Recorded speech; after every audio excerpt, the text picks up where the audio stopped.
سر اگر آپ کا آغاز پستی سے ہے لیکن آپ نے ہاتھ بڑے دیکھے ہیں تو سنیے کہ قدرت آپ سے کوئی بڑا کام لینے جا رہی ہے۔ یہ الفاظ اس شخص کے ہیں جو آج پورے پاکستان کے لیے ایک انسپائریشن ہے، جو نوجوانوں کے دلوں کی ایک دھڑکن ہے، جس نے نکتے سے شروع کیا تھا اور آج ایک تحریر بن چکا ہے، جو نوجوانوں کے دلوں میں ایک تصویر بن چکا ہے۔ یہ الفاظ اس شخص کے، اور پھر کہانی شروع ہوتی ہے ایک ایسے شخص کی جو اپنے 8 بہن بھائیوں میں سے سب سے چھوٹا تھا، لیکن اس کے ہاتھ بڑے تھے، اس کی ہمت، اس کا استقلال، اس کی استقامت بڑی تھی، جو اسے بڑی منزل کا مسافر بننے کے لیے تیار کر رہی تھی۔ لیکن بچپن میں سب سے پہلا غم آ کر گلے لگتا ہے، ماں کی وفات۔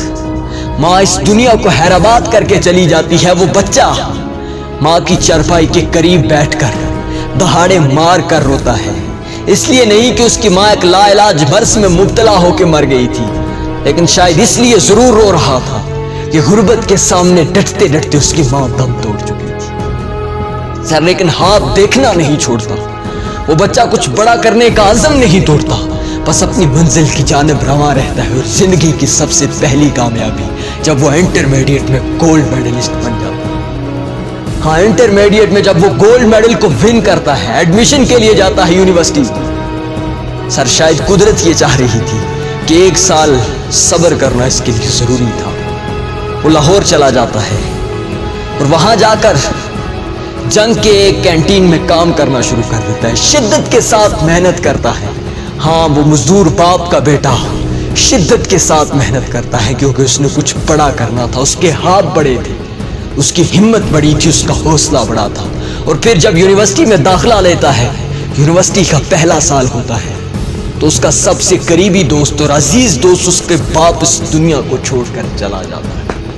سر دوسرا غم آ کر گلے لگتا ہے، لیکن ہاتھ دیکھنا نہیں چھوڑتا، کیونکہ وہ جانتا تھا اس کے اندر کی روشنی، اس کی آنکھوں کی روشنی یہ بتا رہی تھی کہ ایک دن اس کی امید کا سورج چمکے گا، وہ کرنیں اس تک پہنچے گی اور پھر وہ دنیا کو روشن کرنے کے لیے نکل جائے گا۔ سر شاید یہ امید، شاید یہ خواب اس کی ہمت کو ٹوٹنے نہیں دے رہی تھی۔ وہ شدت کے ساتھ محنت کرتا چلا جاتا ہے، محنت کرتا چلا جاتا ہے اور غموں کا مقابلہ کرتا چلا جاتا ہے۔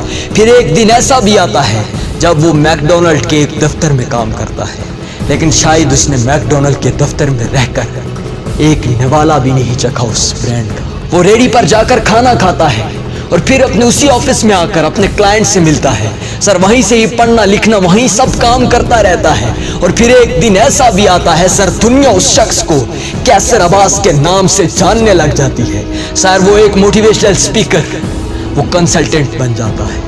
سر جب وہ نیسلے کے میٹنگ میں یہ باتیں سنا رہا تھا، سر وہ کہتا ہے کہ جب میں نے یہ کہانی بیان کی اور آخر پر کہا کہ یہ کہانی کیسر عباس کی ہے، تو سر پورا حال اٹھ کر کھڑا ہو گیا۔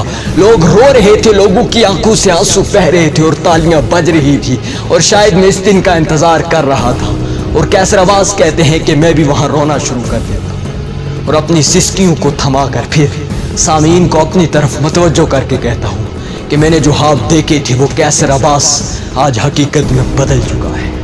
سر آپ بھی کچھ بڑا دیکھیے، کچھ بڑا کرنے کے ضد ٹھان لیجیے۔ سر کچھ بڑا کرنے کا عزم لے لیجیے، ہمت لے لیجیے۔ ہاں، کچھ بڑا کرنے کا سر، ایک دن خواب حقیقت میں بدل جاتے ہیں۔ سر سائیکالوجی کہتی ہے کہ آپ جو کچھ سوچ سکتے ہیں وہ حقیقت میں بدلا جا سکتا ہے، لیکن اگر آپ نے سوچا ہی کچھ چھوٹا ہے تو کچھ بڑا کیسے کریں گے؟